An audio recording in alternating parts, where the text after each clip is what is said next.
And remember, this is a guy, he's got no, skin in the game when it comes to Philadelphia. He's not talking about Jalen Hurts. He's not asked about Jalen Hurts. He said, I really do believe, having attempted to play quarterback in this league myself and not ultimately achieving that goal because of the fact I wasn't accurate enough as a quarterback. I think the number one for me now that I look at veteran quarterbacks, rookie quarterbacks, I evaluate them throughout any process is they need to be naturally, and that's the key word for me, that was the key word for me, naturally accurate.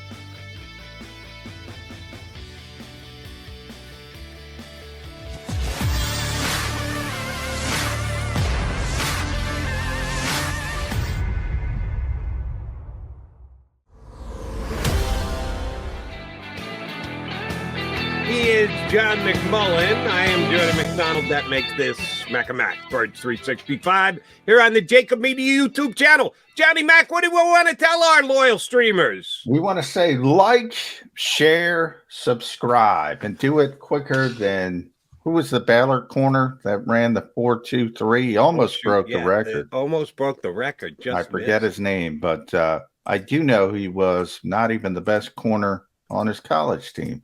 So that tells you what 40 times mean. You're doubting his 40 times going to move him up the draft board. I do want to talk about, and please like, share, subscribe. Your boys need some help with their algorithm, whatever the hell that means. So do that for us here on the JAKIB Media YouTube channel. All right, couple more D-back notes. And then, yes, as we usually do. Oh, by the way, Jody, Kalen Barnes is his name. 4.23. Ran a 4.23 40, the best corner on Baylor, and some people think will be a safety in the pro level, was Jalen Pitre. So, Pitre. So, but he ran a 4.23. John Ross, of course, still has the record at 4.22. Will that record fall? If it was going to fall, chances are it's going to fall this week because, as I mentioned in the first segment, I think it was a quote-unquote fast track this week, but had a bunch of guys close to it, but nobody actually beat the John Ross record. But I want to talk about another guy who ran real well as far as D-backs go. Mentioned Sauce Gardner in first segment that he was thought to be a mid-first-round pick. After the performance he put on at the Combine, I think he's going to be a top 10 pick. He's that good. Sorry, Eagle fans. I don't know. The Eagles are going to be in position to draft him. But I saw, now, you'll remind me if you and I talked about this or if I had this conversation somewhere else in my broadcast maneuverings. A poor man's, it's a sports phrase that's used probably a little too often. But like any sports axiom, there's a reason why it has legs, because there's something to it. That you describe someone in a comparison to someone else who isn't quite as good, but shares some traits that, oh, he's going to be a poor man's. And usually when you use that comparison, it's a guy who's been around before compared to somebody who's relatively new. I'm going to try and use it with two relatively new guys. I don't know if this is going to work. But if I told you Tariq Woolen from UTSA, which would be the University of Texas San Antonio, is a poor man's Sauce Gardner, would you buy into it, Johnny Mac? Because he's relatively unknown, playing at the lesser division, but very similar build and size, actually ran faster than Sauce Gardner did, put up a tremendous 40 time. Haven't seen much tape on him because I watch a lot of college football, but I didn't Texas San Antonio, not on. I missed most of their game action, so I'm going to have to do some work on tape on this kid. But he did look the part in the cornerbacks working out this weekend. I don't know that the Eagles would be taking him with the 15th, 16th, or 19th pick, but could that be a guy in the second round? They could, if you can't get Sauce Gardner, get a poor man Sauce Gardner on this kid from Texas San Antonio. Boy, well, I don't. Number one, I don't like going poor man's. Like Sauce Gardner should be a poor man's. Somebody else, yes. Yeah. I know. I'm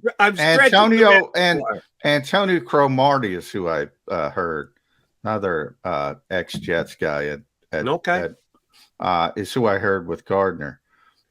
Very similar. Is he going to be populating whatever town he comes populating into? Not in that way, but who knows? Maybe in that way as well. I don't know. But just size wise and athleticism wise, I've heard that comparison a lot. But so I don't know. He's very long corner, very rangy. So if that's what you're looking for, I can't imagine. Yeah, I think the Eagles are taking a corner, as I said, in the first round. So I'm more in the McDuffie, Andrew Booth range, that they might be able to get in the middle of the first round, a corner like that. And then I'll probably double dip at the position in day 3. I can't imagine, and I don't know that much about the kid, as you mentioned. I didn't see a lot of UTSA games in that box window, national window. So I don't know much about him, but I think they need somebody who would be more ready to plug and play, because I do think they're going to, obviously Darius is going to be back and Avante's going to be back as the nickel corner, and they want somebody to plug in as the other starting outside corner. And then, Jody, they have like 9,000 young corners that they can already continue to develop. And, maybe they hit on one of them starting with Zach McPherson, but we know the names. Mac, we got to get Mac McCain on the show to do Mac, and Mac, but not as much him. But you get the point. How many young corners they brought in? Tate Gowan in the Zach Ertz trade, Kerry Vincent Jr., LSU kid. They got a lot of developmental guys. So I don't know if they need more developmental guys. They need more of a plug and play option sort of right away. Here's a guy who I think could be there. You threw out a couple of guys who they could be looking at, Booth, at the spot that they're going to be drafted in the first round. What do you think the Eagles are thinking about Derek Stingley Jr.? Before the year started, he was the unquestioned number 1 defensive back rated projecting into the draft this upcoming year. Major injury, curtailed his season, didn't work out in Indianapolis this weekend. He's not 100%. And I can get out there probably on the football field and do some things, but he didn't want to come back and shoot the way all the other corners ran. I don't blame him for not running, because he'd probably come in 0.2 of a second slower and look real bad. But if you go back to prior to his injury, he was thought to be the number 1 D back in this draft. He's not going to go number 1 now. How far he's going to fall is to be determined. Give me your thoughts on the Eagles' willingness, and you may have already answered the question when you talked about Metcalf earlier, willingness to eschew physical concerns to just draft already proven on-tape talent, but have to factor in the injury. How do you think they look at a guy like Derek Stingley? Because people had him going in the top 5, the preseason draft, mock drafts, and you can either just blow those off or put stock into them.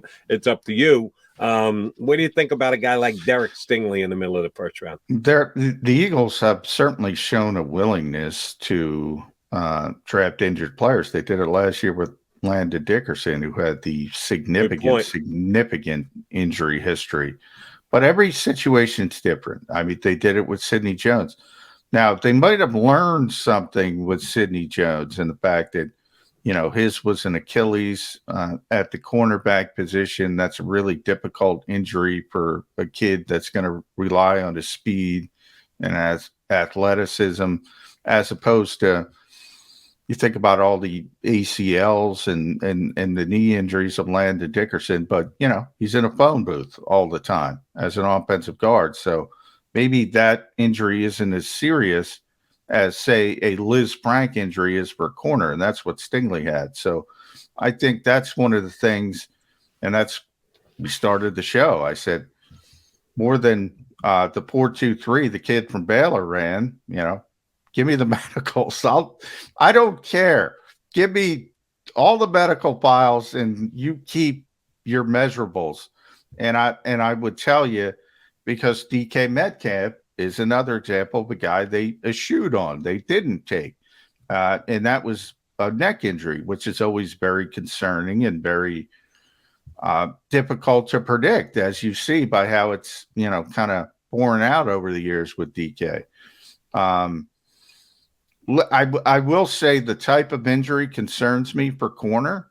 But then again, I said if they're going to take a wide receiver, I would look really hard at Jameson Williams because of the injury, and you're getting value, and you would be getting value with Stingley as well, who would be a top 10 pick if he didn't have the injury. So it all comes down, and that's what Arshad Denota is a name that most people don't know.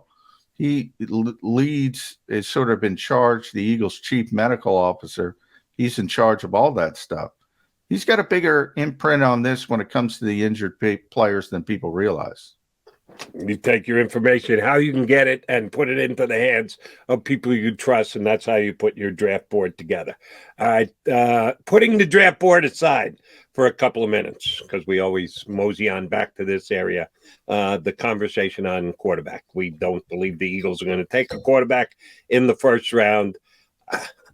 Honesty, and we talked about this the end of last week because the quarterback went earlier in the week at the Combine. Nobody wowed me. Picking with the best of the group, but they didn't wow me. Malik Willis didn't wow me. Matt Corral didn't even work out. Sam Howell can't make shots on Nick Sirianni's basket, so you got no chance of him landing here. The Eagles just, I do not believe, are going to get a quarterback in the first round. We'll talk about that when we get there. But it's going to be Jalen Hurts' job, or is it? A Philadelphia Eagle legend in this town, I saw this week speak on Jalen Hurts, and I don't know that I'd ever heard him give as much of a scouting report as he did. Ron Jaworski, I saw on a clip on NBC Sports Philly this week, surprised the heck out of me. He basically said, you can keep Jalen Hurts if you want, but here's how high you're getting. You're never getting here. He's a nice, solid quarterback. Yeah, 9-8, thereabout. That's what Jalen is. He doesn't have a bad floor. You want to stay solid, you can stay solid with Jalen Hurts for a decade. But if you want to get up here, Jalen Hurts isn't taking you up here. It was pretty, I would say, harsh criticism of Jalen Hurts' potential upside, and that Jaws wasn't signing on to him to be the Eagle quarterback going forward any more than this upcoming year, which brings us back into the conversation of all the other quarterbacks around the league. First, let me ask you this. Jaws is a good dude. Jaws has been on with us here on Bird 365. Been a while, probably 8 or 9 months, 9 or 10 months, but is as solid as it gets, and no one works harder at breaking down film than Ron Jaworski. So when he gives a scouting analysis, I pay attention because I know how much time and effort George puts into doing that aspect of his job as a broadcaster and like the breaking down of film. So he's looked at plenty of film of Jalen Hurts, and when he says he doesn't see upside, that does scare me a little bit. You're surprised that Jaws was as I'm looking for the right word to describe it, just unvarnished in his evaluation of the Eagles starting QB. No, not at all. I've heard it from a number of people, and I'm glad. And, I wrote about this on Sports Illustrated today, and I'm glad Nick went public with it in Indianapolis, because I was telling people last year, look, behind the scenes, Nick would tell us the 4 ways you evaluate a quarterback. And he said it's accuracy, decision-making, movement skills, arm strength, in that order. 1, 2, 3, 4, in that order. And he also said, number 1, accuracy is by far the most important. Then I thought it was interesting. because he went, as I said, when he talked in and this is one of the reasons, by the way, I wanted to have Nick on, because we talked about this on the show last week, and I got it on Twitter, and everybody goes, "What about Josh Allen? What about Josh Allen?" And well, we always talk about it. The exception isn't the rule; the exception proves the rule. So then I was listening, obviously all the head coaches and GMs, most of them, with the exception of Sean McVay and a few, Bill Belichick's, people like that, talk at the combine. One of the guys I was listening to is Kevin O'Connell, because Kevin O'Connell was interesting to me for a number of reasons. One, for people that don't know, he was a quarterback. He was a third-round pick of New England, 2008-ish range, somewhere in there. Was a third-round pick, turned into a journeyman. I think he went to 5-6 different organizations, played about 5 years, never developed into much. And he said, people made it quickly early in his career. You ever think about coaching? Because he was such a smart guy and he had everything else. He had everything else to be successful at the NFL level. So let me pull up his quote. And remember, this is a guy, he's got no, skin in the game when it comes to Philadelphia. He's not talking about Jalen Hurts. He's not asked about Jalen Hurts. He said, "I really do believe, having attempted to play quarterback in this league myself, but not ultimately achieving that goal because of the fact I wasn't accurate enough as a quarterback. I think the number one for me now that I look at veteran quarterbacks, rookie quarterbacks, I evaluate them throughout any process is they need to be naturally," and that's the key word for me. That was the key word for me. Naturally accurate. Now, I've heard Nick say these things, again, behind the scenes, very, very similar things, to the point they could have been, you wouldn't know who was saying it. The other stuff the Eagles have already about. We had this discussion, and I tell it to everybody. You can argue about arm strength with Jalen Hurts. The Eagles have already identified he has the arm strength to make every single NFL throw. They don't care. So you can argue about it. They're not arguing about it. As far as the movement skills, we already know he's top 5. He's one of the best in the NFL. As far as decision making, that's the kind of thing that improves with experience. Now, the longer you play, the game slows down for you. And you get to the point, and you hear it all the time from opposing defensive coordinators. You heard it this year when the Eagles were playing Tom Brady. What did you hear from Jonathan Gannon? He's seen it all, right? You can't fool him. He knows what's coming. That part can improve dramatically, the decision-making, as the game slows down for you. What rarely ever improves at the pro level is accuracy. And again, that's one of the reasons I wanted to have Nick on with Josh Allen. But even today, when people act like, and they say, "What about Josh Allen?" I got it on Twitter. "What about Josh Allen?" All right, give me another guy. Give me another guy. Give me 10 guys. What? Yeah, Josh Allen was able to do it. And by the way, Josh Allen isn't Tom Brady or Aaron Rodgers. He just got to a level where he was able to be turned into a superstar, and he is a superstar, and he is the MVP in the MVP conversation. Still not the most accurate guy in the world. He's unique in the fact that he's 240 pounds, and he's got these unbelievable movement skills, and he's turned into this sort of unicorn. And people say, "What about Josh Allen?" Well, I say, what about the 900 other quarterbacks like Kevin O'Connell couldn't do it? All right. Well, I'm coming down on the side of, I guess, everybody else other than John McMullen. And I'm sure you have others that agree step for step with you on this. It is rare. But I will not say Josh Allen is the lone guy. I'll give you the guy, Johnny Mac. And we got to turn back our thinking a little bit to a decade and change ago, when we were leading up to the NFL draft in the year that Alex Smith and Aaron Rodgers were thought to be the top 2 quarterbacks. Right up until draft day, there was debate as to who was going to be the number 1 pick. It was going to be a QB. Everybody expected that, just didn't know who was going to be. And the 49ers decided to go with Alex Smith over Aaron Rodgers. Most people thought Aaron Rodgers would go shortly thereafter. And then on draft day, he just kept getting passed and passed and passed and passed and passed. And he got down so far that the Green Bay Packers, already with Brett Favre in tow, said, we just can't pass on this value. He's too talented a player. We have to take him. And they did, and they ended up sitting on him for 3 years and then plugged him in, and all he does is win MVPs.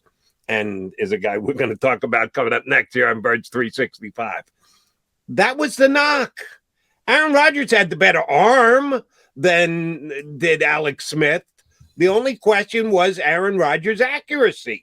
He could throw it with the best of them. He could spin it like nobody's business. But people questioned his accuracy, and a whole bunch of teams passed on him, which they now all should regret for pick after pick after pick in that first round. And Aaron Rodgers went to Green Bay not under Favre, because Favre didn't care whit one about teaching anybody anything. But the Green Bay coaching staff, he worked hard, he got his chance, and he's one of the most accurate quarterback throwers in the history of the National Football League. But there were people questioning his accuracy when he came into the league. So it can happen. I'm holding out hope. Maybe I got the eagle-colored glasses on, but I'm holding out hope that he is one of those rare birds that, given enough work, and we know he's going to put the work in because he's got the right attitude, that he actually can improve his accuracy enough to be an above-average accurate quarterback. Well, a couple things there. Number one, I just use Josh Allen's not the only one. There are better examples, but it doesn't happen. He's obviously the most recent. It doesn't happen often. You yourself, by this argument, and I got to admit, I got to go back and look at some of these because the minute Aaron Rodgers hit the field, he was accurate in Green Bay. Now, granted, it was 3 years later. 3 years later. 3 years later.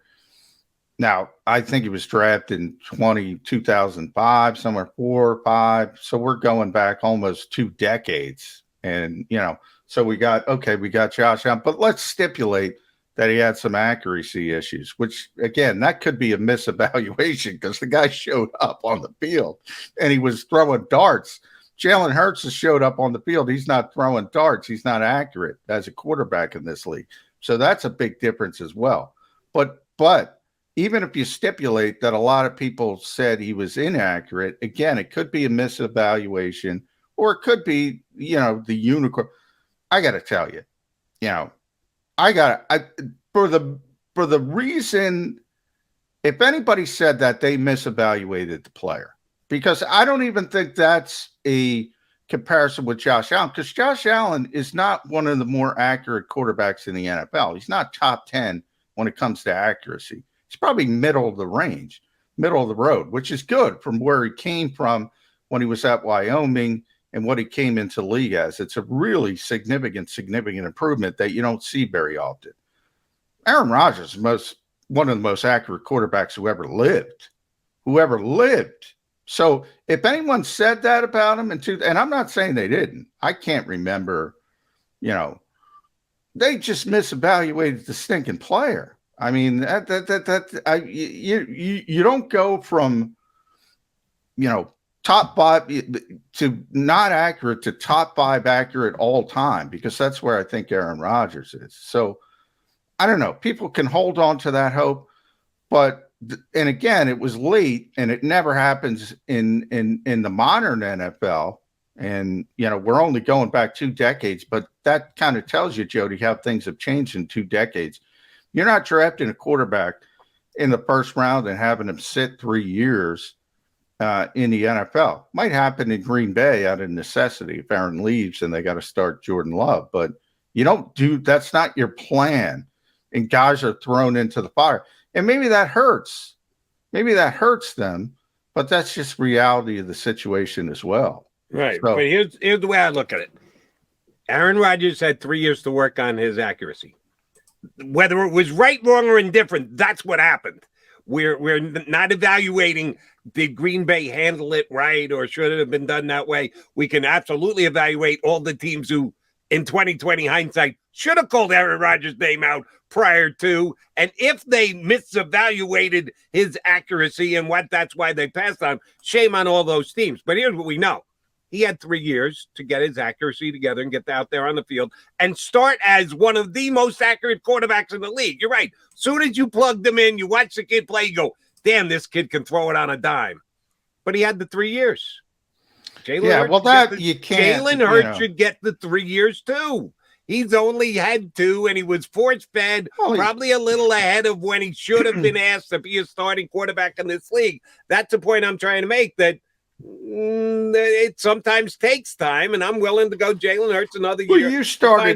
You started this conversation with Jaws, and you were surprised why Jaws is where he is, because Jaws is a quarterback. He's seen it, and all he does is study quarterbacks, and he's going over it, and he's going over it in his mind in the years and years and years, and he's saying the same thing that Kevin O'Connell is saying. He's saying the same thing that Nick Sirianni is saying, who didn't play the position but has coached the position. The reason these guys say it is because, everything in sports is odds, right? Draft picks, you try to, what are my odds to get the best value at this position? That's what analytics is, essentially. All the available information tells you it doesn't happen very often. That's all.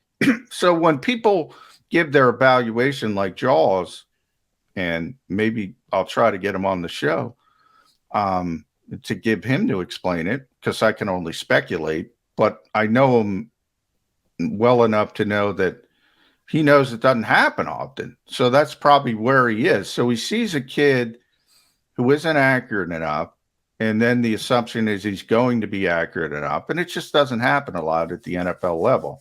And again, I'm going to get it on Twitter as soon as this show is over. What about Josh Allen? Well, we spent a segment last week talking about Josh Allen. We're going to do it again this week. The exception isn't the rule. The exception proves the rule. But I'm just suggesting there could be more than that. Of those 4 things, you ran down the Sirianni 4 things, and he is not alone. A lot of people probably use these criteria, movement/mobility, arm strength, accuracy, and decision-making.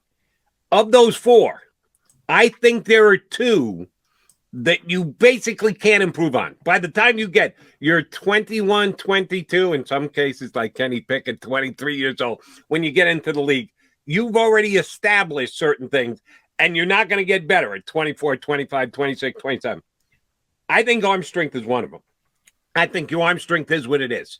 By the time you're finished your college career and stepping into the NFL, there's not going to be a great improvement in arm strength.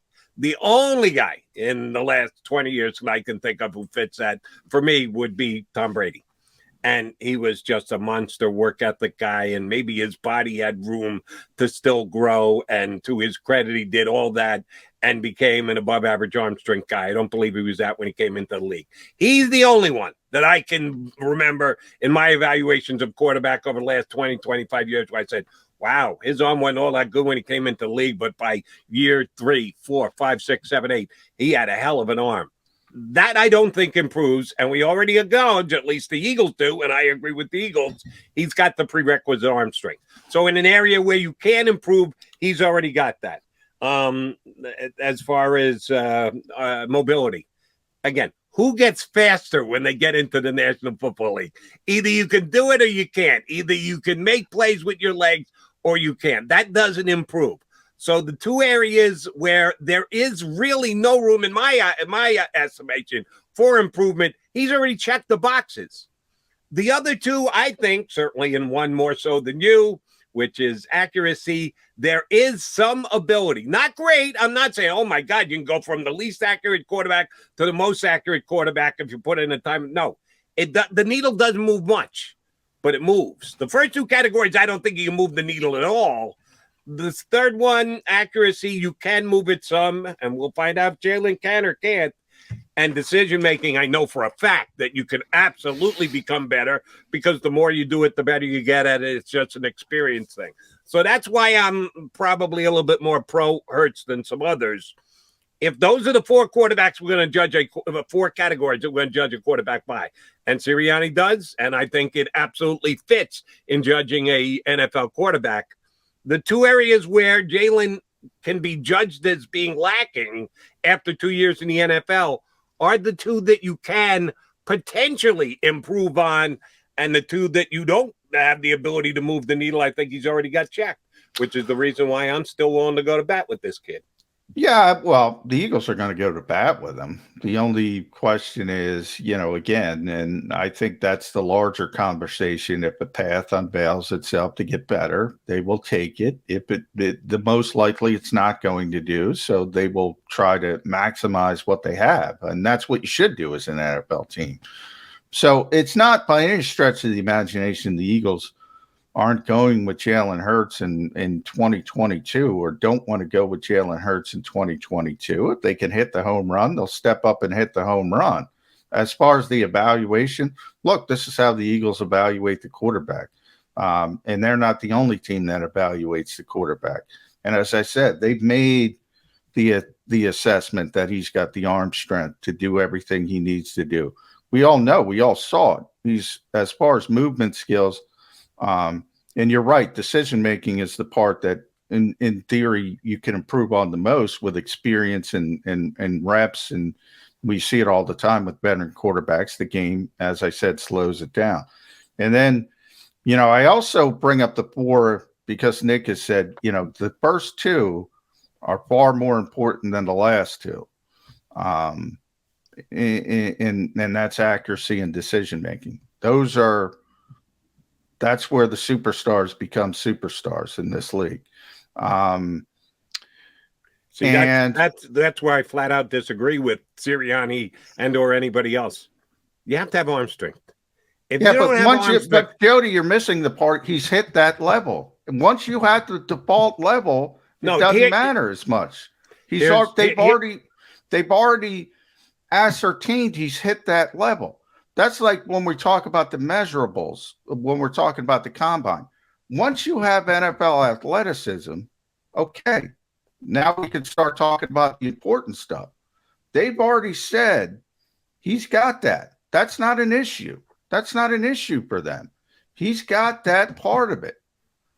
And once you have that part of it, then the other stuff, then you can look. If you don't have the arm strength, you can't play in the NFL. You and I can't play in the NFL because we don't have the arm strength. I can't be a starting pitcher in Major League Baseball because I don't have the arm strength. But if you hit that default setting and you have it, then the other stuff becomes more important. That's all Nick's saying. That's all the Eagles are saying. That's all basically the rest of the NFL, Kevin O'Connell, everybody else is saying. Look, we'll stipulate to that. He's got the arm strength to be successful in the NFL. The other stuff becomes more important. The decision-making. Now, you can improve arm strength a little bit. It usually is tied to mechanics. But you're not going to show up. You're not going to be a Rodgers Chapman fastball. You're not going to go from the junk baller to the guy throwing 104. But you can improve a little bit with mechanics and things like that. But again, they've already ascertained that he's good enough from that perspective. So from their thought process, can he improve here? Can he improve there? And here is decision-making. There is accuracy. And if we go back to Tampa Bay and the last time we saw this team, you got to be honest. Well, you don't have to be honest, but most fans should be honest. It was not up to snuff. It's fair of the Eagles to say this is not where we want him to be. That's all they're saying, but it's a constant evolution. And if you're Jaws, you're probably going, that's a guy who played the position at the highest level. And by the way, had a strong arm, really strong arm. Doesn't think he has the accuracy. All right, here's the point I was trying to make, and maybe either I mistook what you said, or you were reacting to something I said and mistook what I said. I'm just talking about overall, not in a vacuum with Jalen Hurts and the Philadelphia Eagles.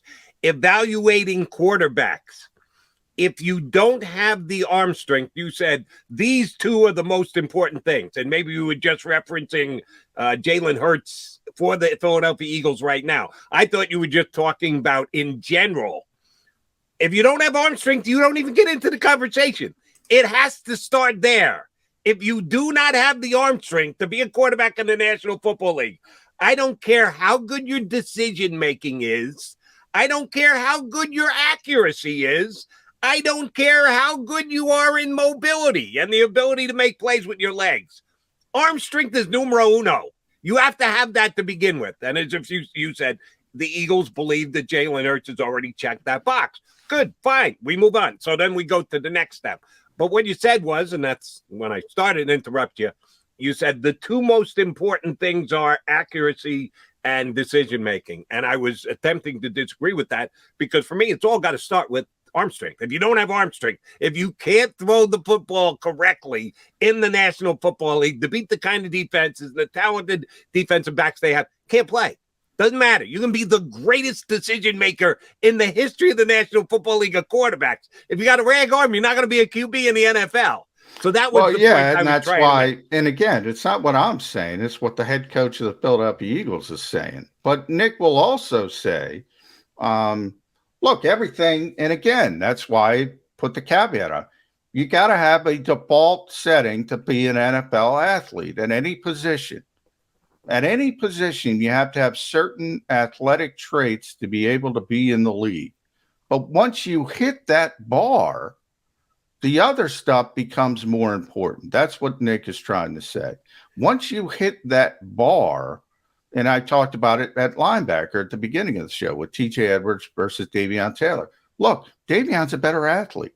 TJ's a better football player at the linebacker position because they both hit the bar to be NFL athletes. One's a better athlete than the other, but they both hit the bar, and the other has the other attributes to be a better football player. In the specific case of Jalen Hurts, which is what Eagles fans care about, and that's who Nick was talking about, yes, they've already stipulated he has reached the bar. So for them, when they're evaluating their quarterback, the two most important parts by far are accuracy and decision-making. And that's most NFL teams because you're not going to be in the NFL if you don't have the arm strength. Then there's an occasional, if you're down to the fourth string quarterback in COVID years and you have all these injuries and, there's certain guys who probably don't reach that bar and you're only throwing them out there for a week to try to get to the next week and try to get somebody past COVID. But it rarely happens. I mean, there's rarely an NFL quarterback who doesn't have an arm to be in the NFL because they're in the NFL. That's, that's what they're saying. Look, they've already weeded those guys out. I mean, if they don't have the arm strength to be on the field, and that's one of the things that I forget the kid's name that everybody was excited about. That they brought in for rookie minicamp, and some people thought he was going to be drafted. He was the transfer. He's going to go to Georgia. Oh, the kid from Georgia. Yeah, what the hell was his name? Wake Forest. I'll think of it. He showed up. He didn't play. Didn't even look like he could throw it in NFL, and he was here for 2-3 days. They weed those guys out pretty quickly. So once you weed those guys out, you start talking about, do they have the other stuff to be successful? And it's not just Nick, man. I can't think of any coach when they're talking about quarterbacks that they're not going to put accuracy on the top of the list. I mean, that's just what it is. As I said, disagree with you, him, and anybody else. It starts with arm strength. If you don't have arm strength, it doesn't get to accuracy. The process has got to start somewhere. You can have the most accurate quarterback. I use this guy as an example all the time. Maybe it's my jet. Chad Pennington may be the most accurate quarterback I ever saw throw in my life. He was never going to become a franchise quarterback because he couldn't throw it well enough. It has to start with arm strength, and all the other stuff falls in behind. We'll come back, talk about some of the guys, as John said, finding a path to improving on Jalen Hurts. couple of quarterbacks who were in the conversation in that mode over the weekend, Mr. Rodgers and his neighborhood and Mr. Watson and his lawsuits. We'll talk about both them when we come back here on Birds 365.